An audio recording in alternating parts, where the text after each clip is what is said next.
This could be perhaps one of the finest views in the whole of England, with the Lake District to our right, the Howgills over there, and Wildboar Fell and Mallistan there, Brough nestling in the valley, and Stainmore. Only blighted by one thing: the A66, the road to and from hell. Anyway, let's get on and put our camera in place. So here's my camera, my trail camera. It's a sub £40 effort, so the quality will not be immense, but hopefully it will have the battery life to manage to go through the whole of tomorrow, and of course some of tonight, because it's got a silly feature that doesn't allow me to start it off automatically. It just doesn't work. So we're back here a day and a half later.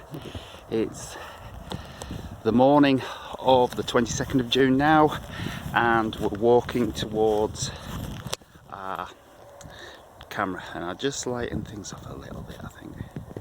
Right, okay, let's see if it's still there, or the cows have disturbed it, or whatever. So where are we? It was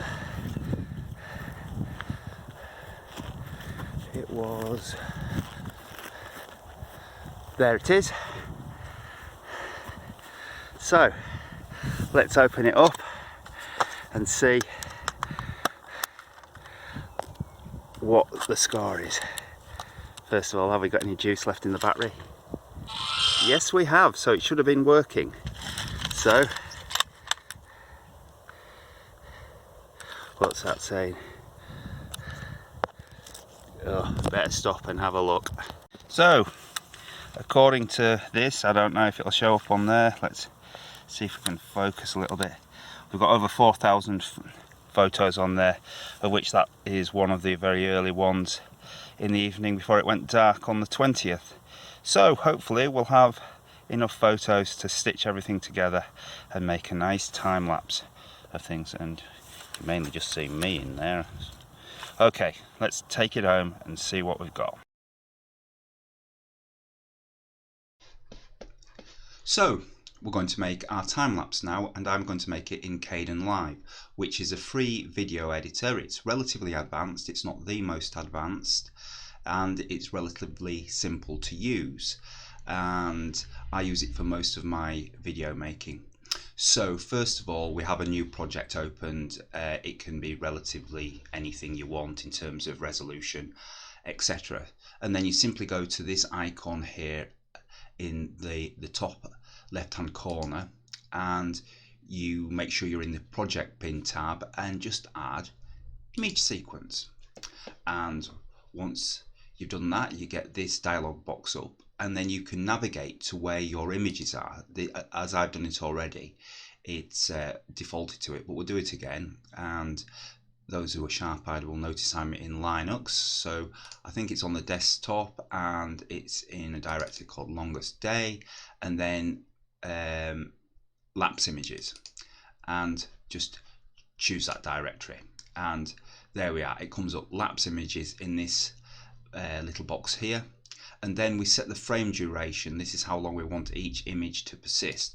So we're just going to do it 1 frame a second. So we change that from 5 seconds there to 1. The last two numbers there are frames. So this is frames and seconds and minutes here, and hours. So once we've done that, it will automatically add the images in the number sequence that they've been generated in, which is, as you can see, 1 to 4,398.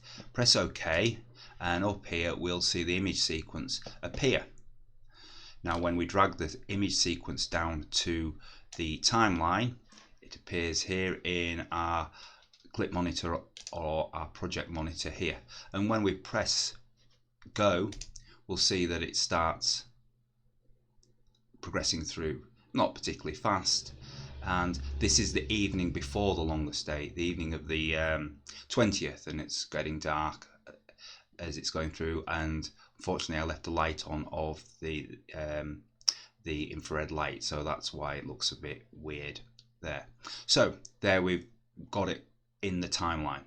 Now all we have to do is to edit it a little bit, and I'll just find a dark bit and say there, chop that bit off because we don't want all the dark there for the longest day, and then click on that button to select this here, move this back there, and then we'll do it at the other end where we can find the dark again. And there we are. Go to the cutting tool again, click on there, and we can then just use the selection tool, select the bit we don't want, and there we've got it. We've got 1 minute 28, it must be about 1 minute 30 something's worth of 1 minute 41 of video. So that's not unreasonably long, but what we can do is we can speed it up just for brevity, and then change the speed, and we'll just do it at around 200. In fact, I'm just going to select that, press 200 in, and there we are. So now when we press go, everything should go a little bit faster. But what we really want to do is to render this now so that it's a proper video file. So we'll just stop that and then just go to render, and then if we go and choose a file format here, and I always use MP4 here, and we'll leave the quality just as moderate here to say file size and rendering time, and then just press render to file. No, let's first of all pick a name, and so we'll go to desktop and go to our longest day, and I'll do it as longest day fast again, which is one that I've already done previously, but I'll redo it. Press save, yes, and then render to file, and off we go. And I'll just cut this little bit out and we'll return when it's rendered. So as we can see, it's finished rendering now. It took 9 minutes, which is a long time, and shows that my computer's getting old and tired. So now we can just go on and look at what we've done. It's simple to get an effective and fun video made out of a series of images. Any images you want from any device, as long as they're taken on a good solid platform and they're numbered in sequence.